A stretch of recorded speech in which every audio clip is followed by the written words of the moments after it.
The reason the dinosaurs went extinct was because they didn't have a space program.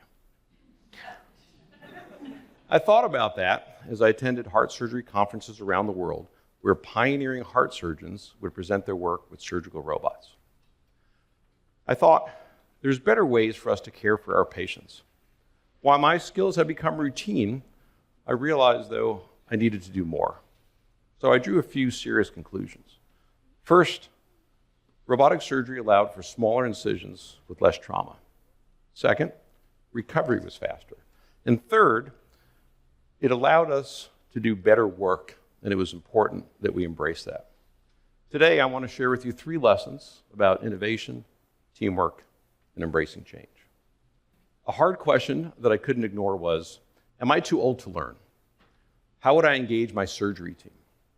How many Starbucks gift cards would I have to buy to persuade them to come along with me on this journey? You might think that as a heart surgeon, I was a natural-born learner. Not so.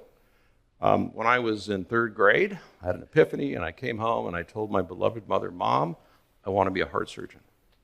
My beloved mother responded, you are failing spelling.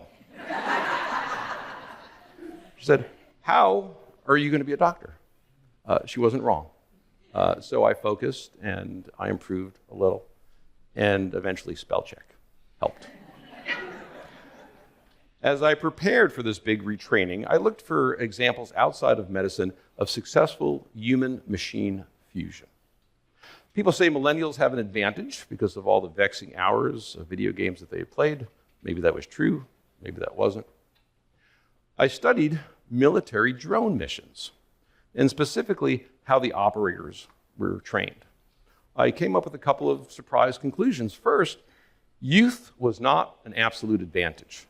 While the operators had great reaction times, they had limited abilities to grasp the real-world consequences of their remote actions. There was no reset button to hit if their mission went poorly, and all of their work was recorded. So imagine how you would feel if someone followed you around every day with a camera and recorded the most detailed parts about your work for your team and your superiors to review every day. It's a lot. Second lesson, I learned the concept that everyone is in the cockpit. Like military drone missions that are streamed live to many mission specialists, robotic surgery is viewed live for everyone in the operating room to see. Current state, April 2024. I was fortunate to lead a high-performing heart surgery program at Advent Health. Our strengths were high team engagement, an institutional culture that favored performance improvement and quality outcomes. Our secret weapon was a humor-welcoming environment. That promoted lateral thinking, and it made it easier for us to come up with new solutions to old problems. We also had access to a DaVinci Xi robotic system. The DaVinci Xi is a surgical robot that allows us to operate through tiny incisions precisely and with 10x visualization. So for perspective, 10x visualization means you are standing on Earth, you are looking up at the moon, and you can see details of individual moon craters. So of course you could imagine that there's some differences between traditional surgery and robotic surgery. With robotic surgery, we use robotic arms. They enter through 8mm incisions, and the surgeon sits in a NASA-level simulator where your head is all in, and the patient is 10 feet away over here. There are 60-inch monitors distributed throughout the operating room for everybody to see what you do. As you can imagine, though, you need a different skill set. We have to replace our superpowers, I call them superpowers, of direct sight and hand-eye feedback with digital equivalents. It takes a minute to retrain yourself after you've performed over 6,000 operations. We engaged a surgery consultant who specialized in training cardiac robotic teams. This was not a do-it-yourself project. And our team early on organized a couple of mission principles. First was, no patients would die as a result of our learning curve. And second, best results win.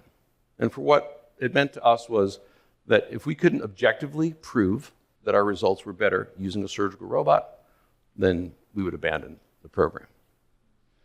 Humility lesson number 1, even experts need help to grow.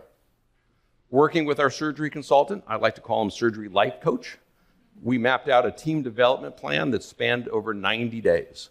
We spent over 300 training hours. It included simulators, surgery videos, cross-country site visits.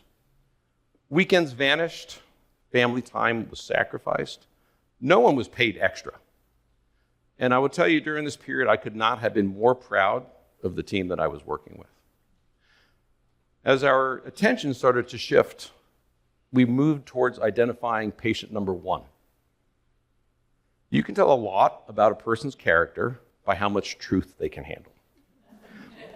I thought about that sitting in my office opposite patient number 1.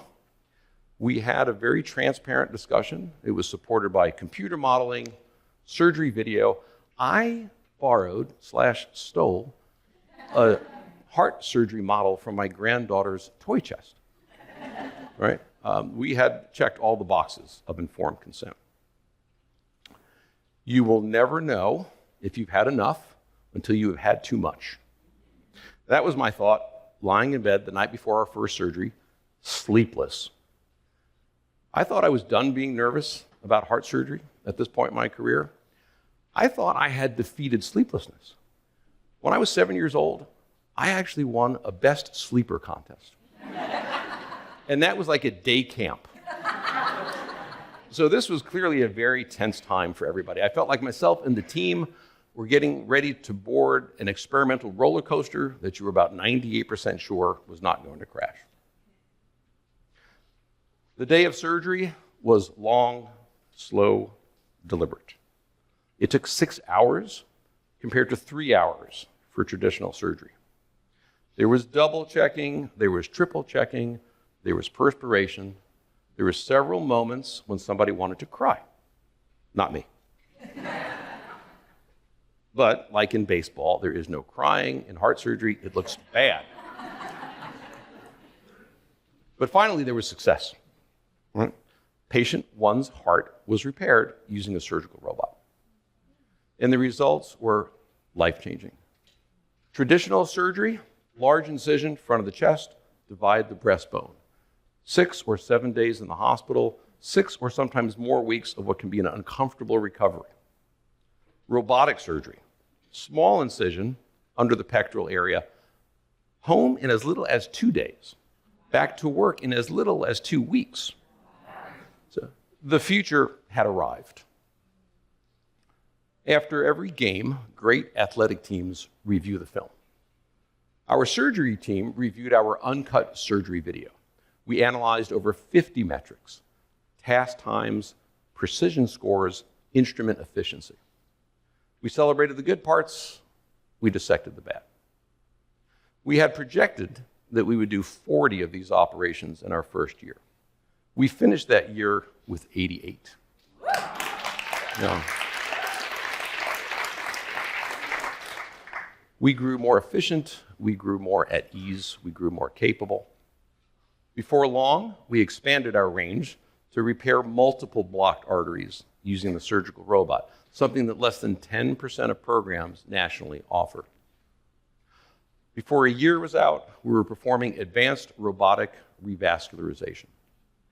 We had feared change, we had embraced change, and eventually we came to lead change. Today, we are part of a professional education network that trains teams to do robotic cardiac surgery. This story isn't unique to heart surgery. It's about courage over comfort. It is about learning over legacy and about humility over pride. I began this journey asking myself, am I too old to learn? The answer is there is no age limit for learning. Do not be the dinosaur, right? Extinction doesn't come from failing. Extinction comes from standing still. So pick up that new skill. Try that innovation that challenges you. Open yourself to learning from younger generations. Your future, and maybe someone else's life, could depend on it. Thank you.